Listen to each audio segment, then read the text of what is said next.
My name is William Mara. I confess to having taught, and I'm still teaching at Fordham University since 1954. The Roman Forum, whose banner began at Fordham University when the great Dietrich von Hildebrand was my monthly speaker, and it has changed certain operational strategies, but our whole point has been absolute loyalty to the teachings of the Roman Catholic Church, and we advertise ourselves as a monthly meeting discussing philosophical and theological questions according to the teaching of the Roman Catholic Church.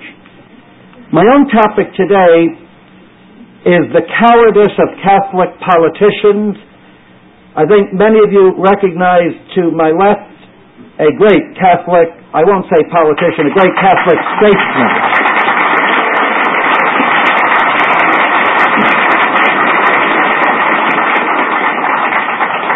Congressman Hyde is in no way a coward. He's a very brave man to come to this meeting and to be identified with such Catholic reactionaries, and we are so grateful for his presence here. I have the following plan. I want to give a Bible reading. Well, I guess you didn't expect that, but my first name is Billy, so I guess you could expect a little evangelization. And I hope the American Civil Liberties Union allows me to read the Bible here. I don't think federal funds went into the curtain. The Bible reading will be Jesus before the governor, Pontius Pilate. I then want to give a brief analysis of whether abortion is a Catholic issue or not. I thirdly want to show how the different characters of the Bible reading, Pilate and the high priests, and so on, and the crowd, how they really help us identify the characters in this present unspeakable situation, these politicians, the teachers, the rulers, and the voters. And that's the main point. The other points will be brief, but I want to show how correctly and how fearfully that Bible reading applies to so many today. Judy Brown already alluded to that. I will be still more blunt. And finally, I want to take each one of these Catholic estates, the Catholics in politics, in the media, the Catholics who teach, the Catholics who rule, and the Catholics who vote. And I want to tell them something. I'm going to give them a charge, speaking, I suppose, in a prophetic sense, because their own souls are in jeopardy, besides the lives and bodies and souls of so many other people.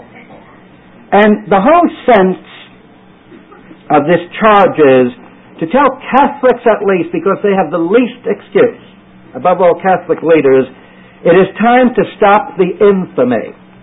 It is time to reverse the shame. And we want to say, we Catholics, with all people of goodwill, about this Holocaust, far worse than the Holocaust that is normally treated, never again shall an innocent human life be subject to the whim of the state or of a human person who consents to its killing. Now I'm going to read two passages from the trial of Jesus Christ. The first is from St. Matthew chapter 27, verses 15 to 26. At the festival, the governor used to grant to the multitude the liberty of any one prisoner they should choose. And there was then one notable prisoner in custody, whose name was Barabbas. So when they gathered about him, Pilate asked them, "Whom should I release, Barabbas or Jesus, who is called Christ?" He knew full well that they had given him up out of malice, and even as he sat on the judgment seat, his wife had sent him a message. "Do not meddle with this innocent man. I dreamed today that I had suffered much on his account." But the chief priests and elders had persuaded the multitude to ask for Barabbas and have Jesus put to death. And so when the governor openly asked them, "Which of the two would you have me release?" they said, "Barabbas." Pilate said to them, "What am I to do then with Jesus, who is called Christ?" They said, "Let him be crucified." And when the governor said, "Why?" "What wrong has he done?" they cried louder than ever, "Let him be crucified."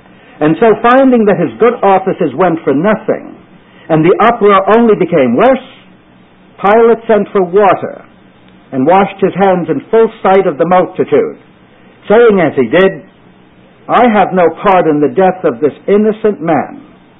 It concerns you only." And the whole people answered, "His blood be upon us and upon our children." And with that he released Barabbas as they asked. With that they released Barabbas as they had asked. Jesus he scourged and gave him up to be crucified. That, by the way, is the Monsignor Knox translation of Matthew 27. From St. John 18, verses 37, and then 19, verses 12 on. "Thou art a king then?" Pilate asked. And Jesus answered, "It is thine own lips that have called me a king. What I was born for, what I came into the world for, is to bear witness of the truth. Whoever belongs to the truth listens to my voice." Pilate said to him, "What is truth?" And then Pilate questioned Jesus. I skipped over this. After this, and Jesus remained silent, will not answer any questions. And after this, Pilate was for releasing him. But the Jews went on crying out, "Thou art no friend of Caesar if thou dost release him." When Pilate heard them speak thus, he brought Jesus out and sat down on the judgment seat. "See," he said to the Jews, "here is your king." But they cried out, away with him, crucify him." "What?" said Pilate. "Shall I crucify your king?" "We have no king," the chief priests answered, "except Caesar." Whereupon he gave Jesus up into their hands to be crucified. And they, once he was in their hands, led him away. I think that reading is already the message, but I still insist on having my 40 minutes.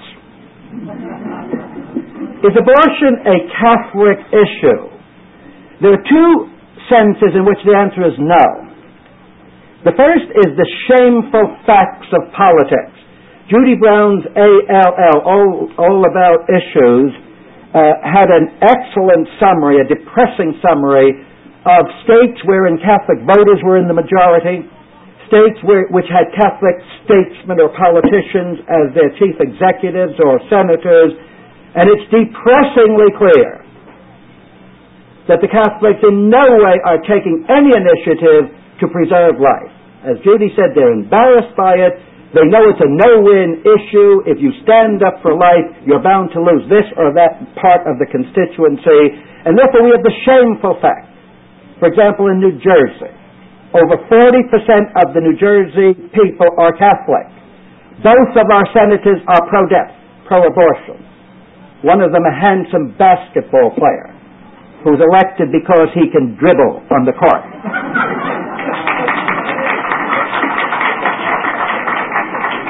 New York has a Catholic senator, Moynihan, who's pro-abortion. Its former governor, Hugh Carey, a Catholic with 10 children, pro-abortion.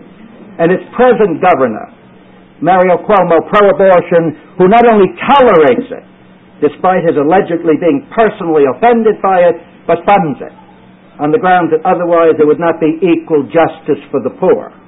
So this story is repeated shamefully. That a man is a Catholic, that a person is a Catholic means nothing in his standing up for the rights of the unborn. As a matter of fact, that article in All About Issues showed how many states where there's a minimal Catholic population have 2 pro-life senators. So therefore, abortion, is it a Catholic issue? Not from the political facts. If you accused certain Catholic statesmen of being Catholic, you'd have a hard time convicting them, as the saying goes. You need a microscope to find any relationship between their public behavior and their alleged allegiance to the Catholic Church founded by Jesus Christ. Secondly, abortion is not a Catholic issue in a much more serious sense. It's a moral issue. People of goodwill who have not the faith can understand that the direct killing of an innocent human person is wicked, is evil, It ought not to be. When one is outraged over the killings in Vietnam because some crazed soldier sprayed innocent women and children with a zip gun, well, everyone knew this was a moral issue. I don't even judge the facts, but the indignation, which was worldwide, was based not because some Catholic dogma has been flouted, but because innocent human life, in this case born human life, was destroyed by the will of another human. So we do not accept that abortion is a religious issue. We do not accept that if a man is a Catholic statesman, senator or governor or congressman, if he votes for pro-life, he therefore imposes a religious practice on the people. The criminal law deals with good and evil in the moral sense. The Catholic Church but has refined and clarified what are the commandments. And every serious criminal code in some way embodies those commandments, and it is a mere fiction, it's a smokescreen to say that we who are pro-life are interfering with the normal political process by imposing a strictly religious duty. If, as senator or governor or president, some Catholic wanted to impose daily Mass or Sunday Mass on the people, that would be a religious issue. We faithful Catholics are obliged by our church to worship God in a certain way. We have no right, no ability to impose this obligation on non-Catholics. But when we deal with abortion, as I say, it's a moral issue, and we will not allow it to be confused with religious issues. In another sense, though, abortion should be a Catholic issue. Having agreed it's a universal issue rooted in morality, it should concern us Catholics especially. Judy Brown already noted this. We claim to be heirs to the fullness of Christ's revelation. We are not in some dim valley where we but dimly discern truth. We claim that the fullness of Christian revelation is rooted in our holy church. We have a church which teaches officially, when it teaches officially, without error.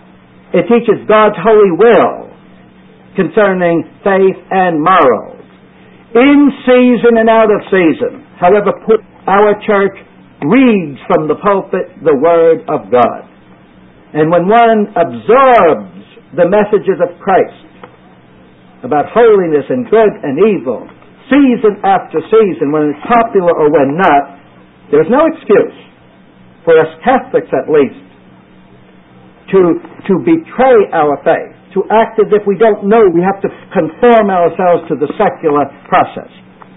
And two of the truths we hear from the pulpit, at least when read, we are our brother's keeper. And Jesus said, whatsoever one does to the least of his brethren, one does to him, and whatsoever one fails to do to the least of his brethren, one fails to do Jesus Christ. So much then for that question of whether this is a Catholic issue or not. I come now to the characters on the scene. I'm going to just note the character and note a few key points about each. In the first place, the prisoner, the one brought before earthly justice, Jesus Christ, was innocent of any crime, of any sin. He is the spotless lamb. That's the fact. Much more relevant, though, the governor knew that this was a fact. One can understand miscarriages of justice. One can understand a truly innocent person is at the bar, and a governor or a prosecutor or a judge, because of error, judges this man guilty. That's unfortunate. But Pilate had no such possibility. Pilate said to himself, he's innocent. Pilate said to the crowd, he's innocent. Pilate said, I find no fault in this man worthy of death.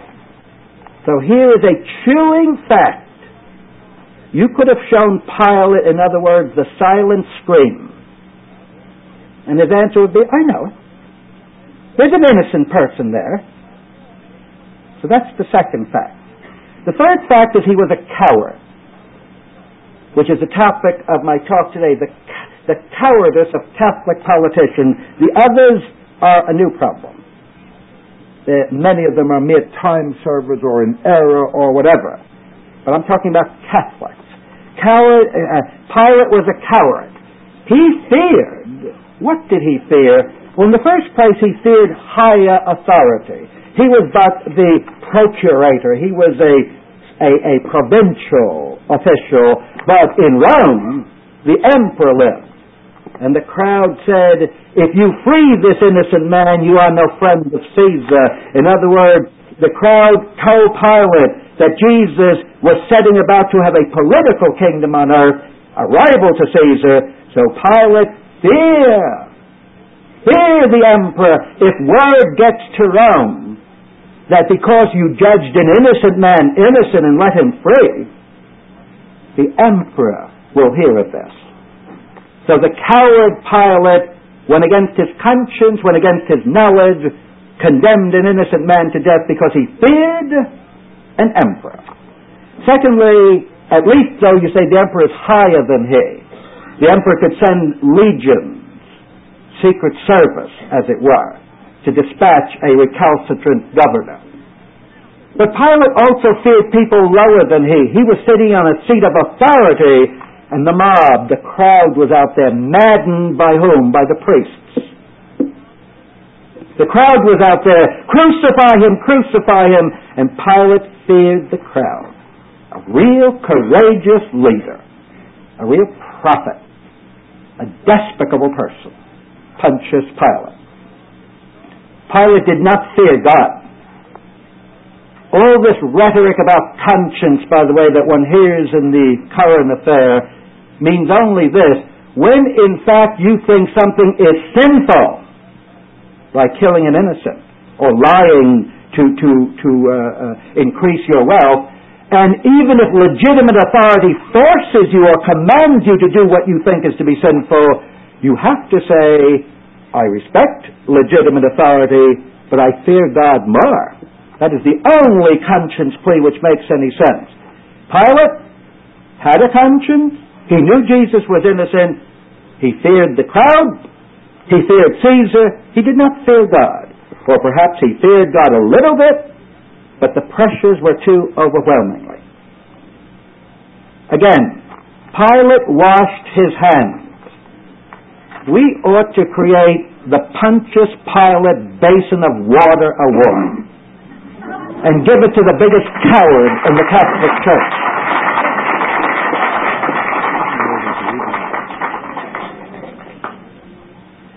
There's a call, Kathleen Coyle, call a telephone number by noon if possible. I have the number up here, 451-0896.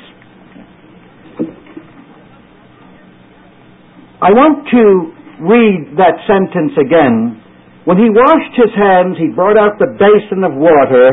He said, I have no part in this man's death. Notice this, I personally, your leader, your governor, I wash my hands of this affair. It concerns you only. Please note the implications of this gesture from a governor. State authority, he personified state authority. State authority is not simply a group of speeches.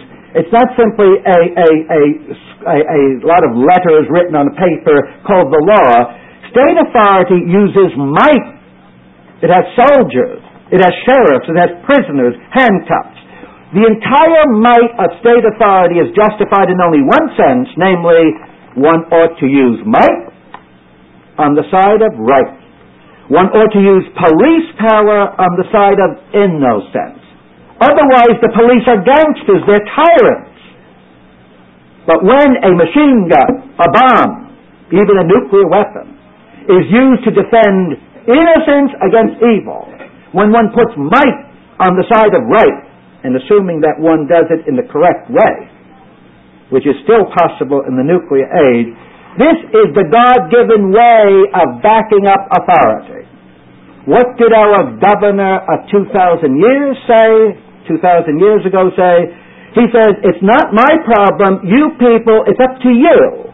It's a private matter. I give you choice in the matter. So he leaves his police power aside will allow an innocent person to be killed, and if anyone should have tried to stop the execution of Jesus, the police would have arrested that person. This is a perfect parallel to the cowardice of the governors and senators today. Well, I'm innocent personally, it's your problem. Kill your babies if you want. And to the doctors, kill your patients if the price is right. But I, the governor, I, the state power, I do not use my police to prevent you from that nefarious act. But if some pro-lifer should try to stop the scalpel, that I will prevent. This is the courage, the cowardice of Catholic politicians. Again, Pilate said, "What is truth?" Jesus said Jesus' mission in the world was to give witness to the truth. And Pilate says, "What is truth?" And that has never been, when one reads from the Bible, one does not know the accent, the inflection. There are at least two possible meanings of what is truth. One could be sarcastic. Oh, you came here to give us truth, to bear witness to the truth. What's truth compared to power, convenience? That might have been a sarcastic attitude of Pilate. We can't be bothered. We, in this august political process, we who command legions, we cannot be bothered with truth. You academics can do it, you bishops or priests can do it, or you professors of philosophy can do it, but we're too important to worry about truth. Well, that's one possibility. Or another possibility is, what is truth? I just graduated from Catholic University or Florida. I don't know if anything's right or anything's wrong, and I don't blame Pilate in that case. If he ever went to graduate school, he has a good reason to be saved. God will simply say, "You have invincible ignorance." But either way, do you notice there's a contempt, therefore, or there's not taking seriously this foundation of law and society. What is so? What is truth? In this case, immoral. In the case of Jesus, also faith, dogma, the meaning of an afterlife, the incredible vocation of every human person on earth to see God. That's why Christ came on earth, to witness to that truth, that entire supernatural and natural vision which should be displayed to every man. And now we come to the favorite theme of people like Mario Cuomo and Father Drinan and these wretched cowards holding public office. We have no king but Caesar. This is the essence of secularism, dear friends. We who know the truth ought to know this. There is legitimate authority already in the family of a special kind. There is legitimate authority in the state. The state does have the right to take some of our money. I said some of our money. The police have the right to tell which way the traffic goes and so on. Authority is founded on social justice and on need. But the essence of totalitarianism, the essence of secularism is to say the state law is supreme. Nothing can veto what the legislature or the emperor or the Supreme Court says. That is the heart of the totalitarian temptation, to act as if nothing is superior to the state law. And that is what the people said. Pilate gave them a way out. Shall I crucify your king? And the people taught, pleased by the priests, we have no king but Caesar. The emperor in Rome is the final authority. If the emperor in Rome says, slaughter all 2-year-olds and under, that is justice. Who are the churches? Who are the evangelists? Who are the common people dare contradict the emperor? Well, we've heard that too often. People who would say, well, normally abortion would frighten them and would be a terrible thing, but the Supreme Court has spoken. As if this body even has a good track record. It's the same Supreme Court, the same juridical entity which denied humanity and personhood to blacks 100 years ago. It has one disastrous decision after another. Even if they have good will, they don't always have good sense. And who are we to say that a 5-4 decision creates good and evil? Friends, if you buy that, don't ever whisper a word about Hitler. All Hitler had to do was get 5 good justices who thought that Jews were a nuisance. That is totalitarianism, when someone speaking on the level of man dares to say there is no higher moral law which can and must veto immoral laws of the state. And I tell you, friends, when we fear for our country, sometimes we fear because we have no nuclear, our nuclear defenses are not good, and that is a serious fear. Sometimes we fear because of the astounding debt which will bankrupt most of us. But the real fear is this: when the state, through its highest tribunal, says there is no God but Caesar, there is no law but what the state says to be law, the state loses its right to our allegiance. There's not the slightest obligation I have to obey laws imposed on me by people who think it's their will which can command me.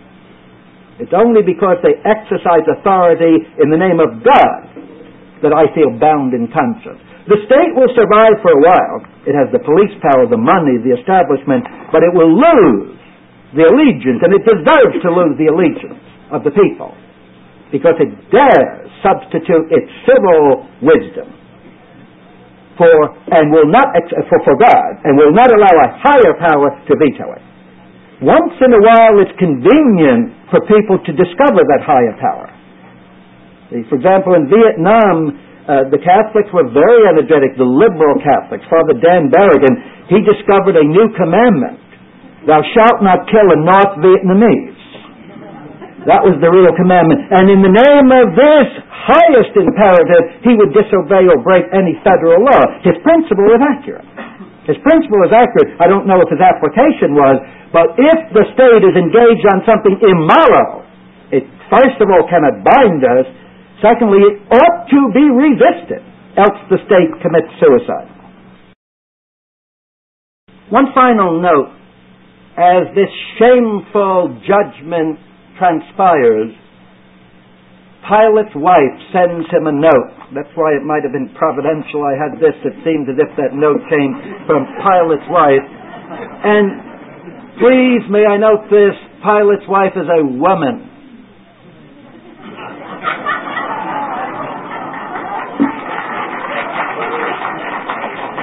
It's so symbolic that the chief speaker, the first speaker for this affair, was Judy Brown, a housewife, a woman, without special credentials, hasn't got her doctor of divinity, hasn't had all this learned, prestigious education. She, as a woman, understands what's happening to America and to the soul of America. Now she said, "Do not meddle with this innocent man," and listen to this prophetic line: "I dreamed today that I had suffered much on his account." And in fact, the women have suffered much on the account of the murder of Jesus Christ. And in fact, the women of today, when their children are aborted, when they consent to an abortion, they also suffer much. I now want to get into this last part of the talk, my charges to each class, to each estate, to each of the cast of characters in this hideous drama. First of all, I begin with the last actor, the women. And I say to the women, you have suffered much, and you've done so in two ways. You've had the noble suffering of such as the gallant women in pro-life. I thought there were men in the world. I thought men were confirmed. But when I see most pro-life activities, it seems a disproportionate number of the fighters are women. They suffer. They pay a great price. It's not easy to be heckled and humiliated and to give up what little time you have. But because they live by the truth, they suffer, but that's a noble suffering. And the just God will reward that suffering. But as you know, There's a second class of women who suffer in a much more tormented way. Those women exploited by abortion. And they are exploited by everyone. Many women who have their third or fourth abortion are by now cynical, but not the frightened teenager. Not someone who wonders who will provide for the child. They are exploited by their male companion, whether husband or boyfriend. Exploited by lawyers, by medical personnel, by social workers. Exploited by everyone who can get a bloody piece of silver from the death of a baby. So these women suffer in indescribable ways. One wonders what sort of psychological burden they will carry to the grave with them. So Pilate's wife had the point, I dreamed today that I had suffered much on his account. Yes, indeed, woman, and all women following you, who allow Caesar and not God to direct their life, they will suffer, whether gallantly and valiantly and nobly in the pro-life cause, or whether ignobly, being used and exploited by men. What a monstrosity and stupidity it is that feminists who want autonomy are in favor of abortion. Are they too stupid to see? They are the first victims of their lustful boyfriends and of the greedy professions of law and medicine and social work and so on. To the cowardly, well, let me finish this first point. To all the women who suffer in either sense, my charge to you is to swear before the altar, never again. Never again will you in any case be silent when you should speak. Never consent to something that your conscience finds abhorrent. Never again. My charge to the cowardly Catholic politicians who are legion, who are shameful, and who are never rebuked. Only recently do they get their wrists slapped, and even then those in authority seem nervous about slapping their wrist. We can simply say, at least Pilate was a mere coward. He saw the truth. In a way, his moral guilt is worse. He saw the truth, he saw the innocence of Jesus, but he panicked. But we have to say to Catholic politicians, are you still worse than Pilate intellectually? You do not see the truth? You do not know what abortion involves? You still think it's removing a diseased polyp? Or extracting a tooth, such that a woman certainly has right to go to a dentist for an extraction. You certainly have right to get rid of a polyp in the nasal passages. That obviously means you're doing something to your own body or having someone else do it. You Catholic politician, you think abortion is that? Have you had any sex education? Do you know what's involved about the direct killing of an innocent human person? So if you don't, you're not fit to govern. You need remedial education. I don't know where you'll get it. If, though, you know the child is innocent, as Mario Cuomo insists he does, because he personally finds abortion horrible. He doesn't want it. He's personally opposed to it. Obviously, he would not find tooth extraction horrible. So he understands the moral dimension. He understands what's happening when one terminates a pregnancy. Well, then I say to such a one, why then do you not fight it vigorously? Why, on the other hand, do you even fund it? This is the horror of the Mario Cuomo's here.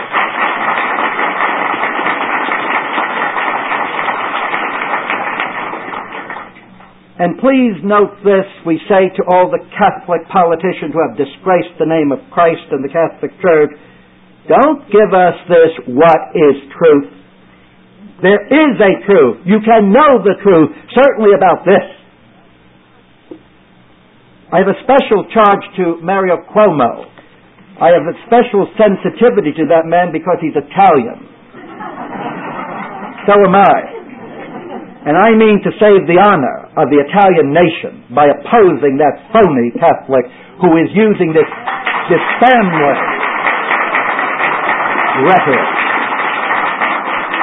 I read an article in Newsweek or Time. They said Mario is almost obsessively pious. The poor man is so holy. And he's such a family man. That might be a political liability. He's such a family man. He's so holy. He's so Italian. Big families and all that. No. He is a diabolical coward. And my charge to Mario Cuomo relates to this text too. You may know that for many sessions of the New York legislature, they pass a bill allowing capital punishment for a few crimes, like multiple murder and killing policemen and so on. Mario Cuomo, because he's so pro-life, has vetoed every one of those bills. His conscience cannot allow him to sign a bill which would consign a murderer to the electric chair, and therefore we say, you, Mario Cuomo, in the name of conscience, in the name of moral principle, you oppose the people. That's very courageous. You oppose the legislature in this case, and you vote for Barabbas. This is the sickness of Catholics in politics. Let the murderers go free, but let's fund the baby killers. This is our Catholic, pious Mario Cuomo. When he won narrowly his first term for governor, he was pictured prominently in the Catholic Weekly, edited by Jerry Costello, the former diocesan press editor of the Rag of the Diocese of Patterson. And Costello was on Catholic New York. He founded that infamous paper. Father William Smith resigned from the board of Catholic New York because in the centerfold, 2 weeks before the election, Mario Cuomo was carrying a crucifix on some religious procession. He's obsessed with religion. The guy is a saint. He's like Mother Teresa. This is how sick the whole thing is. And it's high time the Catholics noted this. If there's anyone here from the Beacon, I have not read it since Costello left. To the craven, and then I say to the religious cowards, we have been betrayed not simply by Pilate, but by Judas. Within the very heart of Catholic education, above all in the seminaries, but in graduate schools, in undergraduate schools, high schools, grade schools, colleges, kindergarten, CCD programs, it is not the voice of Christ you hear clearly. It is the voice of modernism, weakness, compromise, secularists, people who think that Caesar is so wonderful and Caesar has so much to teach God about politics and about democracy and so on. And this point here to these craven faculty members, whether religious or lay, to these ambitious people, the professors, the authors, those who write bestsellers, those who run talk shows and so on, we simply note this. You think the Supreme Court represents the highest wisdom. The law of the land has to decide. You personally aren't very happy with it, but the law is the law. You had better find out. Get yourself maybe a Baltimore Catechism, get yourself a Bible, put it in plain wrap. I understand how rough things are on the campus, but read it in the closet if you have to. You better find out you have a king. Jesus Christ is king. He's already crowned. His kingdom has been usurped. It's part of the mission of Catholics to plant the standard of Jesus Christ. God is king and judge and lawgiver. Whom do you think you're mocking with this secularization, as if all wisdom and all goodness and all justice resides in a 5-4 decision or 6-3 decision of Supreme Court people? And may I mention, we Catholics are so happy where our time has come. There was a time when we were treated as second-rate citizens, but we have a Supreme Court justice who's a Catholic. Brennan, at least give him credit, he doesn't march in religious procession. He's an out-and-out apostate. He in no way disgraces us, but he is still a token. If we ever are outraged that we have no input into the political process, they trot out the token, when they could probably find a baptismal certificate for him. Now, I now charge persons of goodwill. This pro-life movement cannot be restricted to Catholics or even Christians, because it's a moral issue. It must address persons of goodwill. But I say, in an especial way, it addresses Christians. and still more especially must it address Catholics, we simply say the Catholic cowards do not fear God. That is established. They will go through life funding abortion, funding gay sodomy, pushing all sorts of restraints aside so that an alleged freedom exists to destroy life and society. They don't fear God, but they do fear the media. They are cowards, not before God, which they should be, but before the media. They are afraid to blush if an editorial in the New York Times is against them. And what if they ever get on the Donahue show? I mean, I say Judy Brown was courageous to appear on that infamous show.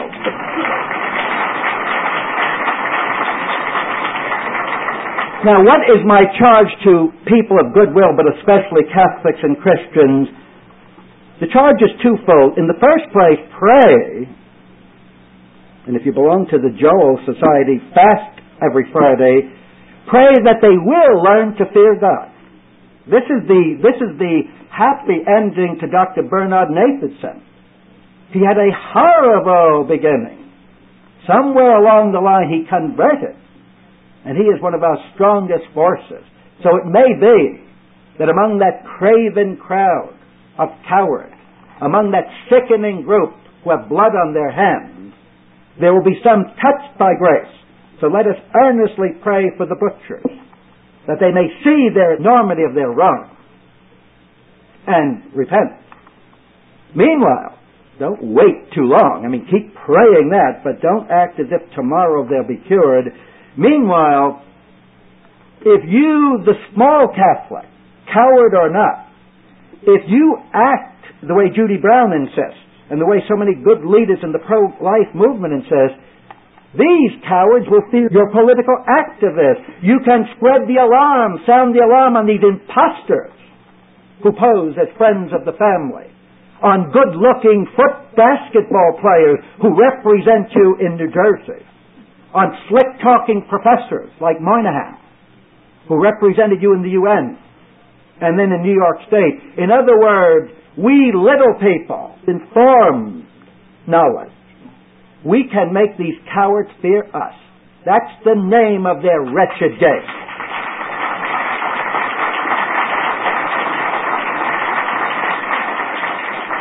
And therefore, our charge is this: we never will allow the abortion issue to be hidden or diluted.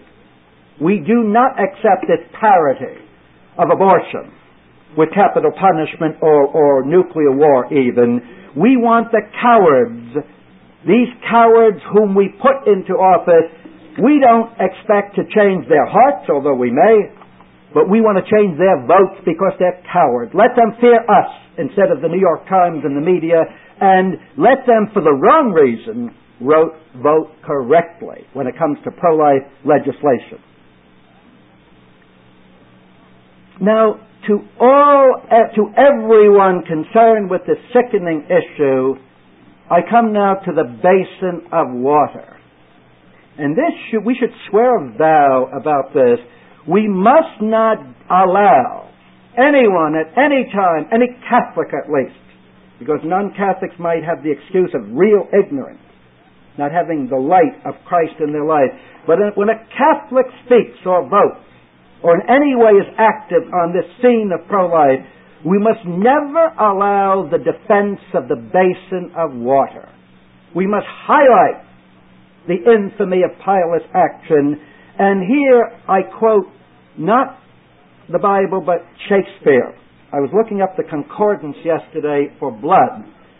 He's got about 80 references per play to blood. He was a kind of bloody man. Maybe that's how come the English use the epithet bloody. But Macbeth is the easiest one of all, because it's the clearest case going.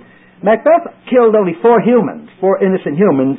He might have killed more in battle, and the pacifists will get after him on that. But as a murderer, he ordered the death of his king Duncan, who was guest in his house. Then he killed 2 servants and smeared blood on them, because so that they would get blamed for the crime. And then he killed Banquo, who he was afraid Banquo would take over the throne. So he murdered 4, which is nothing today.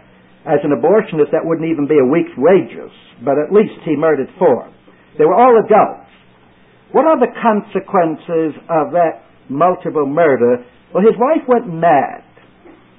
There's a lot of mental illness which is due to drugs in the brain, and you need physicians to deal with that. There's some mental illness due to unfortunate experiences, and you need psychologists to deal with that. But there's some so-called mental illness rooted in good and evil. When your conscience bothers you, when an enormous crime hangs on you, well, like Lady Macbeth, you'll go mad. Or like Dostoevsky's Raskolnikov, who murdered someone in Crime and Punishment. And therefore, she went mad. So there's these famous scenes in which she's always trying to wash out the blood on her hands. Macbeth himself went mad to a certain degree. He keeps seeing the ghost of Banquo at the dinner. But before she went mad, you know what she said? When she saw how bothered her husband was by his crime, she suggested the cure of water. This is Shakespeare's word, because Macbeth is saying, I should never have done that, and so on. And Macbeth is describing how the innocent servants who were sleeping, they were trying to say their prayers. And he says, I could not even say amen. I could not say amen. And she says, go get some water and wash this filthy witness from your hand. Pilate, Governor Cuomo, Senator Moynihan, Senator Bradley, get the basin of water and protest your innocence in this matter. Macbeth already knows how futile this will be. One of the most chilling lines of all literature is this: will all great Neptune's ocean wash this blood clean from my hands? No. This my hand, stained with only 4 bodies, this my hand will rather the multitudinous seas incarnadine, making the green ocean red. What an image.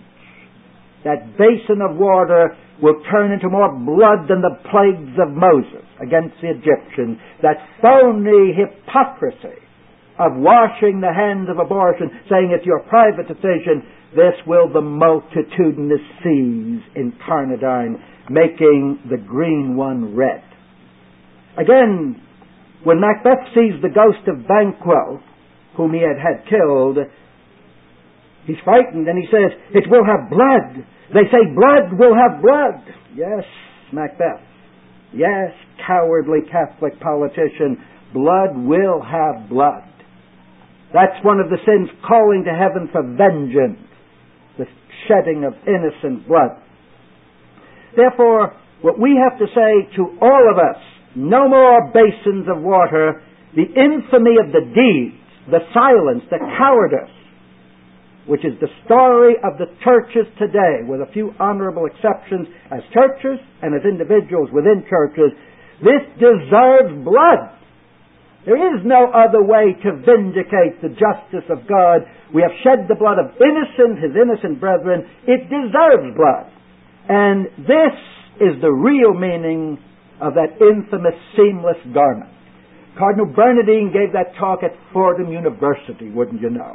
And I was in the audience, as you might expect.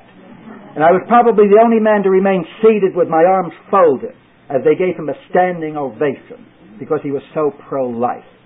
And this man, he acts as if we are to be believable when we defend the unborn, we have to be simultaneously against capital punishment and against any war. Defending the country is or with nuclear weapons, whether tactical or not, whether directed against an enemy force or not, that's on the same level as pro-life in abortion, and the same level as killing a criminal. That's the logic of releasing Barabbas.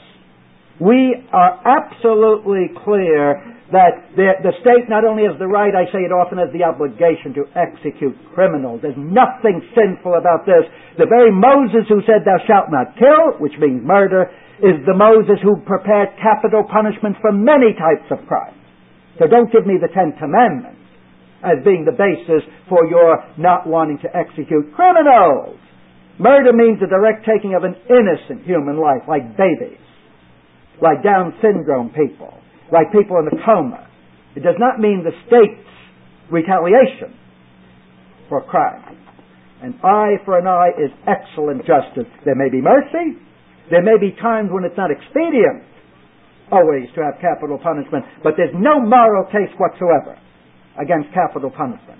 And in a just war, when the enemy means to enslave us and to conquer us, we absolutely have the right to defend ourselves, and the state has the obligation to defend us. We may not target innocent population, but we absolutely may target enemy force.